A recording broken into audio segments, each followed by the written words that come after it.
Hello all, welcome to daily current affairs classes. ఈరోజు మనం current అఫైర్స్లో ఉన్న ముఖ్యమైన అంశాలన్నీ కూడా డిస్కస్ చేద్దాం. అందులో భాగంగా Kasturi Rangan committee, intercontinental ballistic missiles, global innovation index, వాషన్ 24 ఎక్సర్సైజ్, నేల్గాయ్ మరియు అడవి పందులు, జితియా పండుగ, ఈ 6 టాపిక్ల గురించి కూడా మనం క్లియర్గా తెలుసుకుందాం. అందులో భాగంగా మొదటి టాపిక్, తాజాగా కర్ణాటక ప్రభుత్వం అనేది కస్తూరి రంగన్ కమిటీ యొక్క నివేదికను అపోజ్ చేయడం జరిగింది. అంటే కస్తూరి రంగన్ కమిటీ వెస్టర్న్ ఘాట్స్ మీద ఇచ్చిన నివేదికను కర్ణాటక ప్రభుత్వం అపోజ్ చేయడం జరిగింది, అంటే తిరస్కరించడం జరిగింది. సో దీనికి రిలేటెడ్గా మనం ఈ కస్తూరి రంగన్ కమిటీను మరియు దానితో అనుసంధానమైన జాతీయ వన్యప్రాణుల కార్యాచరణ ప్రణాళిక, national wild life action plan, ఈ రెండింటినీ కూడా చూద్దాం. సో ఇందులో కస్తూరి రంగన్ కమిటీ ఇది జాతీయ వన్యప్రాణుల కార్యాచరణ ప్రణాళికలో రూపొందించడంలో సహాయపడడానికి 2012లో, ఇది ఇంపార్టెంట్ అండి, ఎప్పుడు 2012లో ఈ కమిటీను ఏర్పాటు చేయడం జరిగింది. సో ఈ కస్తూరి రంగన్ కమిటీను ఎప్పుడు ఏర్పాటు చేశారు? 2012లో ఏర్పాటు చేయడం జరిగింది. ఇది దేని మీద నివేదిక ఇచ్చిందంటే, పశ్చిమ కనులలో ఉన్న పర్యావరణ పరంగా సున్నితమైన ప్రాంతాలను ఎక్కువ సెన్సిటివ్ జోన్, అంటే ఎక్కువ సెన్సిటివ్ జోన్స్ను గుర్తించడానికి ఈ కమిటీను ఏర్పాటు చేయడం జరిగింది. సో ఈ కమిటీ తన నివేదికలో ఏం పేర్కొందంటే, దాదాపుగా వెస్టర్న్ ఘాట్స్లో 37% ఎక్కువ సెన్సిటివ్ జోన్గా గుర్తించాలని ఈ కమిటీ అనేది నివేదించడం జరిగింది. సో ఈ కమిటీ ప్రకారం వెస్టర్న్ ఘాట్స్లో 60,000 చదరపు కిలోమీటర్లకు పైగా ప్రాంతాన్ని ఎక్కువ సెన్సిటివ్ జోన్గా గుర్తించాలని ఈ కమిటీ అనేది నివేదికను ఇవ్వడం జరిగింది. అందులో కర్ణాటకలోనే, అంటే కర్ణాటకలో అరౌండ్ 20,000 చదరపు కిలోమీటర్లకు పైగా ప్రాంతాన్ని ఎక్కువ సెన్సిటివ్ జోన్గా గుర్తించడం జరిగింది. అందువల్ల ఈ కర్ణాటక ప్రభుత్వం అనేది ముఖ్యంగా దీన్ని ఉద్దేశించడం జరిగింది. ఎక్కువ ప్రాంతాన్ని కేరళలో, తర్వాత ఈ కర్ణాటకలో గుర్తించడం జరిగింది. సో ఈ కర్ణాటకలో దీన్ని 20,000 చదరపు కిలోమీటర్లకు పైగా గుర్తించడంతో ఈ ప్రభుత్వం అనేది దీన్ని అపోజ్ చేయడం జరిగింది. దీని యొక్క మెయిన్ ఉద్దేశం ఏమిటంటే, ఇది డెవలప్మెంట్కు ఇబ్బందిగా మారుతుంది, అంటే ఒక ప్రాంతాన్ని డెవలప్ చేయడానికి ఈ నివేదిక అనేది ఇబ్బందిగా మారుతుందని ఉద్దేశంతో ఈ నివేదికను అపోజ్ చేయడం జరుగుతుంది. ఓకే అండి, కర్ణాటక ప్రభుత్వం ముఖ్యంగా దీన్ని అపోజ్ చేయడానికి కారణం డెవలప్మెంట్ హర్డిల్. ఓకే, దీనిలో భాగంగా next important, national wild life action plan. National wild life action plan దీన్ని మొదటిసారిగా ఎప్పుడు రూపొందించారంటే 1983లో దీన్ని రూపొందించడం జరిగింది. ఓకే, దీనిలో టోటల్గా 3 ఫేజులు కలవండి, టోటల్గా 3 ఫేజులు కలవు. అందులో మొదటిది 1983 నుంచి 2001 వరకు కూడా మొదటి ఫేజ్ అనేది కొనసాగించడం జరిగింది. సో ఎప్పటి వరకు? 1983 నుంచి 2001 వరకు. సెకండ్ ఫేజ్ అనేది 2002లో ప్రారంభమై 2016లో ఎండ్ అయింది. ఇప్పుడు థర్డ్ ఫేజ్ అనేది కంటిన్యూ అవుతుంది. ఇది 2017లో ప్రారంభించింది, 2031 వరకు కూడా ఇది థర్డ్ ఫేజ్ అనేది కొనసాగనుందండి. టోటల్గా ఎన్ని ఫేజెస్ అంటే 3 ఫేజెస్. దీని యొక్క మొదటి ఫేజ్ ఎప్పుడు ప్రారంభించబడింది? 1983లో ప్రారంభించబడింది. ఇప్పుడు ఎన్నో ఫేజ్ నడుస్తుంది అంటే 3వ ఫేజ్ నడుస్తుంది. దీని యొక్క కాల పరిమితి 2017 నుంచి 2031 వరకు. ఓకే, నెక్స్ట్ కరెంట్ టాపిక్లో ఉన్న ఇంకొక ముఖ్యమైన అంశం, చైనా తాజాగా ఇంటర్ కాంటినెంటల్ బ్యాలిస్టిక్ మిసైల్ను ప్రయోగించడం జరిగింది. దాదాపు 10 సంవత్సరాల తర్వాత పసిఫిక్ మహాసముద్రంలో చైనా అనేది ఈ ఇంటర్ కాంటినెంటల్ బ్యాలిస్టిక్ మిసైల్ను ప్రయోగించడం జరిగింది. సో దీనికి రిలేటెడ్గా ఉన్న ఈ మిసైల్ టాపిక్స్ను మనం ఒకసారి చూద్దాం. సో మిసైల్స్ అనేవి సాధారణంగా 2 రకాలుగా ఉంటాయండి. ఒకటి ballistic missile, 2 cruise missiles. Okay అండి, ఎన్ని రకాలు ఉంటాయి? 2 టైప్స్గా ఉంటాయి. అందులో మొదటిది బ్యాలిస్టిక్ మిసైల్స్, రెండవది క్రూయిజ్ మిసైల్స్. సో ఈ బ్యాలిస్టిక్ మిసైల్స్, ఈ క్రూయిజ్ మిసైల్స్ మధ్య డిఫరెన్స్ని మనం ఇప్పుడు అబ్జర్వ్ చేద్దాం. ఓకే, ఈ బ్యాలిస్టిక్ మిసైల్స్ మరియు క్రూయిజ్ మిసైల్స్ మధ్య డిఫరెన్స్ని మనం అబ్జర్వ్ చేద్దాం. ఈ బ్యాలిస్టిక్ మిసైల్ యొక్క పాత్ అనేది ఎట్లా ఉంటుందంటే ఒక పారాబోలిక్ పాత్లో ఉండడం జరుగుతుందండి. బ్యాలిస్టిక్ మిసైల్స్ యొక్క పాత్ అనేది పారాబోలిక్ పాత్లో ఉంటుంది. ఇది వాతావరణంలోని భూపొరలను అంటే వాతావరణంలో ఉన్న ప్రతి పొరలను దాటుకుంటూ క్షిపణిని అవతల వైపు ఉన్న దాడిని చేయడం జరుగుతుంది. సో వాతావరణంలో ఉన్న భూపొరలన్నీ కూడా ఇది దాటుకుంటూ వెళ్తుంది. ఇది దాడి చేసే ముందు ఇది క్షిపణి నుండి వార్ హెడ్ అనేది విడిపోవడం జరుగుతుంది. సో క్షిపణి నుండి వార్ హెడ్ అనేది విడిపోయి ఈ వార్ హెడ్ అనేది గ్రావిటేషనల్ ఫోర్స్ ఆధారంగా అవతల వైపు ఉన్న టార్గెట్ని ఇది హిట్ చేయడం జరుగుతుంది. ఇది ఒక సెల్ఫ్ గైడెడ్ మిసైల్. ఇది సెల్ఫ్ గైడెడ్ మిసైల్. దీనిని ల్యాండ్ ద్వారా కానీ ఎయిర్ ద్వారా కానీ వాటర్ ద్వారా కానీ ప్రయోగించవచ్చు. దీని ద్వారా ల్యాండ్, ఎయిర్, వాటర్ ఎక్కడి నుంచైనా దీన్ని ప్రారంభించవచ్చు. ఇది అణువార్లు కూడా క్యారీ చేయడం జరుగుతుందండి. ఇది ఇంపార్టెంట్. ఇది అణువార్ హెడ్స్ను కూడా క్యారీ చేయడం జరుగుతుంది. దీనికి ఎగ్జాంపుల్గా ఇండియాలో అగ్ని మరియు పృథ్వీ మిసైల్స్ను మనం పేర్కొనవచ్చు. అగ్ని మిసైల్స్ మరియు పృథ్వీ మిసైల్స్.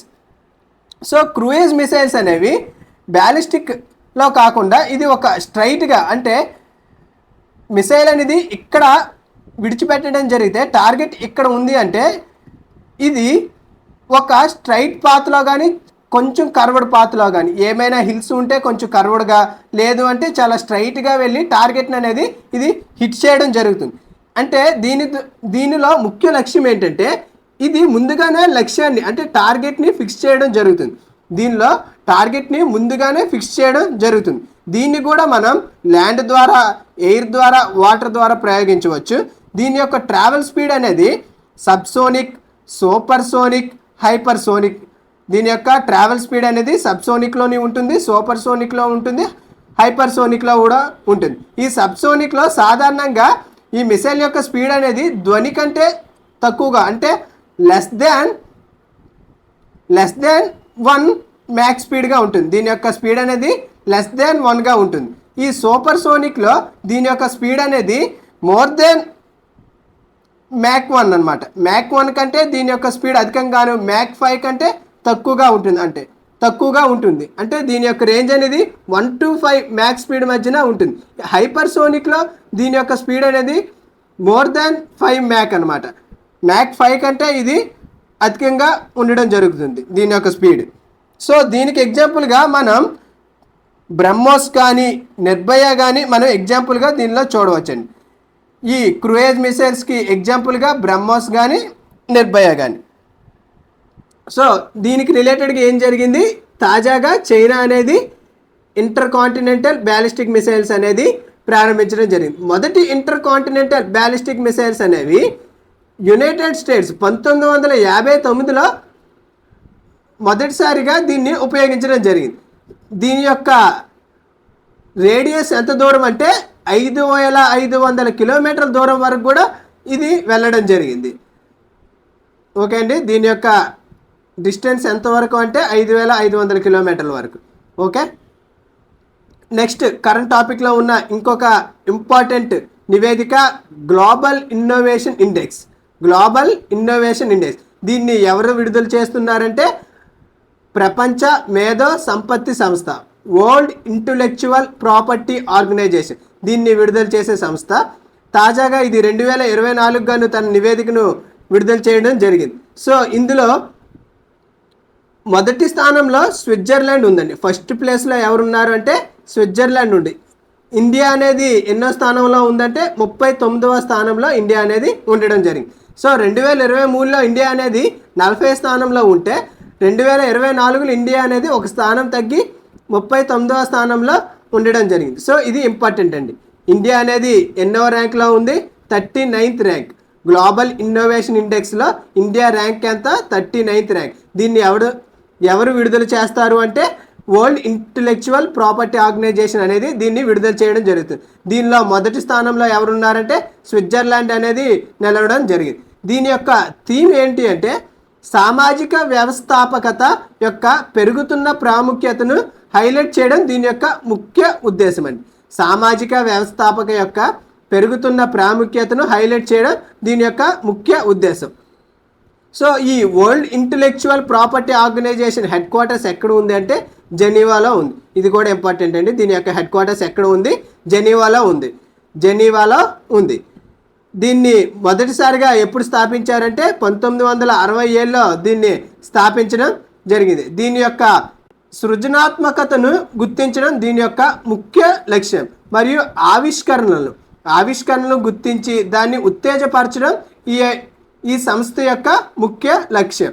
దీనిలో మొత్తం 193 దేశాలు కలువు. భారతదేశం అనేది 1975లో చేరడం జరిగింది. దీన్ని 1967లో ప్రారంభిస్తే భారతదేశం ఎప్పుడు ఇందులో చేరింది అంటే 1975లో భారతదేశం ఇందులో చేరడం జరిగింది. ఓకే, ఈ రిపోర్ట్ని ఎవరు విడుదల చేస్తున్నారంటే వరల్డ్ ఇంటలెక్చువల్ ప్రాపర్టీ ఆర్గనైజేషన్. ఏ రిపోర్ట్ అంటే గ్లోబల్ ఇన్నోవేషన్ ఇండెక్స్. తాజాగా ఇండియా యొక్క ర్యాంక్ అంత అంటే 39th ర్యాంక్. ఇది ఇంపార్టెంట్. ఓకే, ఫస్ట్ ప్లేస్లో స్విట్జర్లాండ్ అనేది నిలవడం జరిగింది. సో నెక్స్ట్ వార్తల్లో ఉన్న ఇంకొక ఇంపార్టెంట్ అంశం ఎక్సర్సైజ్ వాషన్ 24 విన్యాసం అనేది తాజాగా వార్తల్లో నిలవడం జరిగింది. సో ఈ ఎక్సర్సైజ్ అనేది దేనికి సంబంధించిందంటే నేవీకి సంబంధించింది, నౌకాదళానికి సంబంధించిందండి. ఇది ఎవరి మధ్య జరిగిందంటే చైనా మరియు రష్యా మధ్య. సో ఇది ఎవరి మధ్య జరిగింది? చైనా మరియు రష్యా మధ్య ఇది జరగడం జరిగింది.